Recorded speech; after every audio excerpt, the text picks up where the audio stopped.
As a courtesy to your fellow media members, as well as the coaches and student athletes, please silence your cell phones. Please provide your name and media affiliation each time you ask a question during the press conference. We have a mic in the room, so please ensure you are using the mic each time you ask a question. If you're joining on Zoom, please use the raise hand function for the questions. We will address questions in the room first and get to Zoom if time allows. Recording press conferences on cell phones or cameras is prohibited. Now let's open it up to a statement from Coach Williams, followed by questions for the players. We will hold questions for the coach until the end. Okay, this is not how we wanted today to end, no doubt about it. I think before the game, if you would have told us that we were going to hold Oregon State to 61 points, we probably would have taken that. I think we had a pretty good defensive game plan and defensive effort today, but just they made things very difficult for us on the other end, and it was not our best offensive showing of the season. That makes it really tough for it to end that way, but I'm so proud of this team. I've enjoyed the ride with them so much, and so this is bittersweet. I told myself I will not get emotional in this press conference, so I'm going to try to stick to that, but just the thought of not going back and practicing on Monday, it's breaking my heart a little bit. Love these girls so much, and just so proud of the mark they've made on our program and set the tone and bar for us moving forward. Questions for Jazz and Alexis?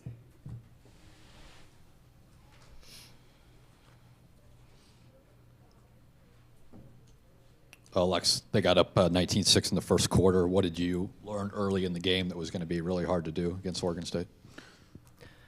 Yeah, I think we talked about throwing the first punch and playing from behind, especially on their home floor, is super difficult. And I felt like we really fought till the end, but just that lead, we would cut it smaller, but it just was too big from the jump.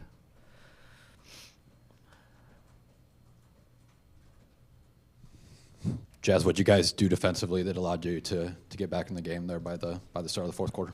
Yeah, I think we just played a little more aggressive. Our communication was really good on the defensive end. I think we locked into the scout and we kind of knew what was coming and where we could help from and where we could take to, and I think we just communicated and executed well. Jazz, what has your time at Nebraska meant to you? Yeah. It's meant everything. What type of question is that? That's not fair, is it? That's not fair. No, I'm just so happy I got the chance to play under Coach Williams, to play with these girls. Everyone that I've met along the way has been an incredible person. She's helped me believe in myself. Yeah. It's meant a whole lot, and I really found who I was, and I've benefited so much from being at this university.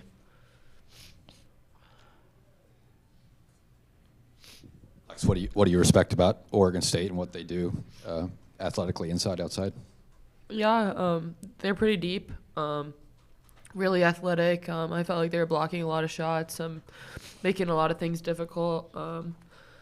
I felt like today just I think in our wins we averaged 18 assists, and I think that was a little bit lower today. They just were not really over-helping. Yeah, they're a good team. Yeah.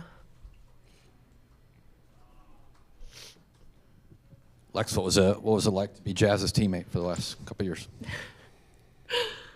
I'm really gonna miss her.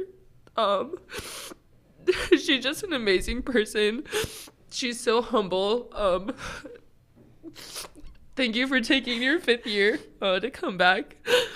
I know this team and program are really gonna miss her, especially the fans. I mean, she is so talented on the court and a really great passer, which I benefited a lot from, but just a better person off. She just is a really good person, and I'm going to miss her a lot, but she's going to kill it. I'm excited to watch her on her next journey. Are there any other questions for the players? No? Jazz, Alexis. They got what they wanted. Thank you so much. The Nebraska locker room will be open for about 25 more minutes following this. They're just going to leave the ugly crier up here. So. Now we can open it up for questions for Coach Williams.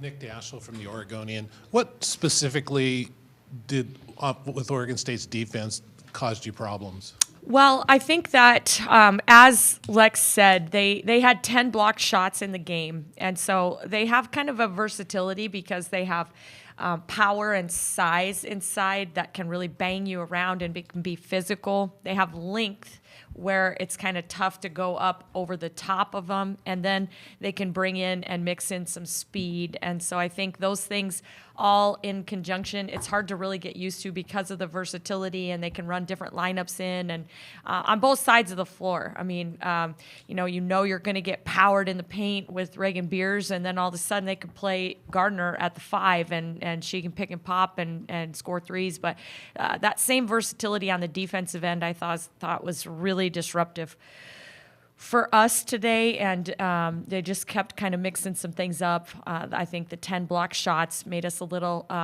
hesitant to go in the paint and do what we do, and that's, we try hard to get paint touches. KZI, Cameron Derby. You guys also held them to long scoreless stretches. I think they went 6.5 minutes in the second quarter, somewhere around 3 minutes in the third quarter, and then their three-point shot popped open there at the beginning of the fourth. Did they make any adjustment that you saw that allowed them to get those shots off and get it rolling? I thought that we got some defensive stops there in the third quarter. We really needed to capitalize on the offensive end. We just couldn't put the ball in the basket to really capitalize. But there were some stretches in there where they took shots that were open that we did not want them to have. They just missed them. And then in the fourth quarter, I thought I don't think our defense was off. It wasn't, we didn't have a ton of missed assignments, but maybe just got a little separated from a couple of their shooters further than we wanted to. And they hit some, like 3 in a row, it seemed like right there, and gave some momentum.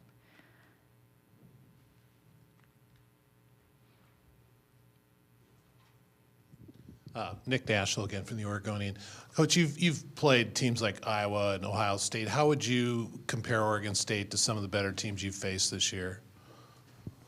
Yeah, this is obviously on their home court. They're a really dangerous team. It's just a tough place to come in here in this type of environment and be able to play. And so we've been in some pretty hostile environments this year, and I think just going on the road like this is really, really difficult team to beat. Also, Norman, 93.7 Ticket. Coach, what are some of the lessons you take from tonight as you look to next year? Yeah, I don't know. I think we'll have plenty of time for that. To really look and kind of take the things that we think we can really pull from this experience and be able to use that to motivate the players that are currently going to be returning in this program. But right now, it's just so sore. It's just so tender. Just thinking about the ones that are not going to be able to continue that journey with us. And so that's kind of right now where our focus is at. Okay, and we do have a question on Zoom from Brad. So Brad, if you want to ask your question. Yes, hi, Coach. Congratulations on a great season. Last year, your program went to the WNIT. Can you speak of when during this season, with all that tough Big Ten play, that you knew the team was experienced and battle-tested enough to make a run in the Big Dance?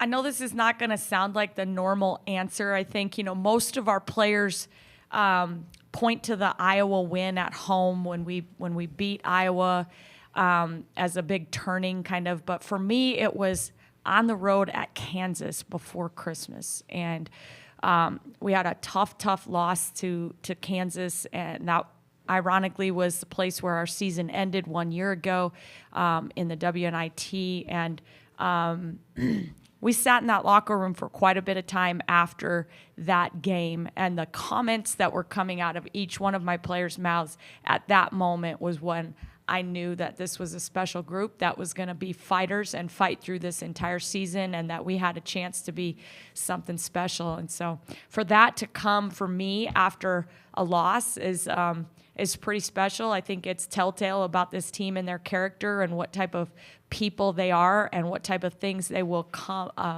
become as they face adversity in their lives moving forward. Are there any last questions? No. Thank you, Coach Williams. Thank you. Hammond Communications will post a recording of this press conference in the NCAA Digital Media Hub at ncaa.veritone.com. Transcripts are provided ASAP and will be posted shortly. Thank you for joining us.